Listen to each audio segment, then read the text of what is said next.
Photo by Juan DeLeon, icon Sportswire via Getty Images. The New York Yankees and the Boston Red Sox will play 3 games starting Tuesday for control of the AL East. Does anyone who can pronounce his R's still think that Boston will be leading the division when it's over? No, not with the way this Yankees team is playing, and winning. That part isn't much of a surprise as the talent level on this team is undeniably high.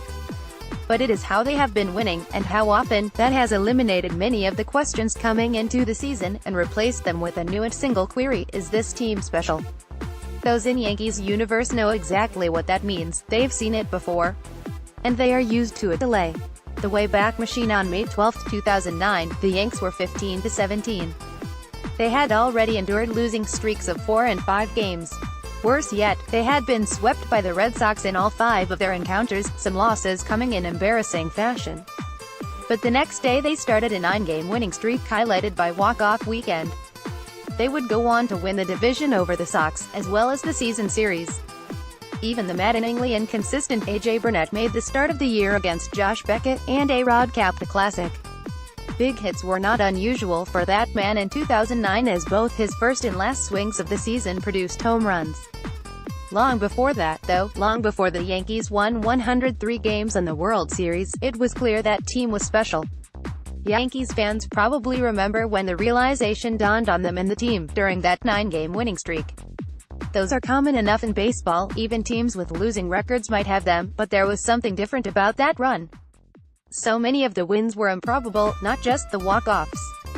It was like recognizing someone as a Hall of Famer by watching him play. That team just looked special. Even way back, there was a shorter wait for the immense talent on that 1998 team to emerge. Still, though, there was some concern. A team that had won it all in '96, and was now both improved after the loss to the Indians in the '97 playoffs as well as pissed about it, started 1-4. No one reading this column needs to be told how Yankees fans tend to react to that kind of start. Some of you were there and probably reacted. So a team meeting was called, and the winning soon started. They turned it around and won 15 of their next 17 games, and just never stopped. When the dust settled, the Bronx Bombers had steamrolled the field, going 114-48, and established a dynasty. Again, though, even before they became the greatest team in post-1960s baseball, it was clear they were special. Page 2. Use your arrows to browse. Photo by Juan DeLeon, icon Sportswire via Getty Images. So, what about this team? After starting 9-9, they have turned it around and won 15 of their last 17. Sound familiar? And they had a 9-game winning streak. It seems I've read something about that kind of thing before. This one included wins of all shapes and sizes, as well. There have been beatdowns, 9-1, 14-1, 11-1, that have shown the run differential power of this talented from top to bottom team. Back-to-back shutouts of Houston, one of the best offenses in baseball, showed the strong pitching can win games by itself. Meanwhile, the thunderous offense has shown what it can do when it needs to. Right now, that looks like whatever it wants. While the official record reflects only 2 walk-off wins in this run, which would be exciting enough, the team has done even better than that.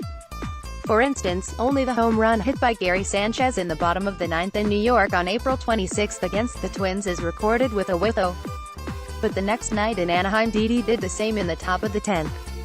When you do it in extra innings on the road, it's akin to a walk-off win.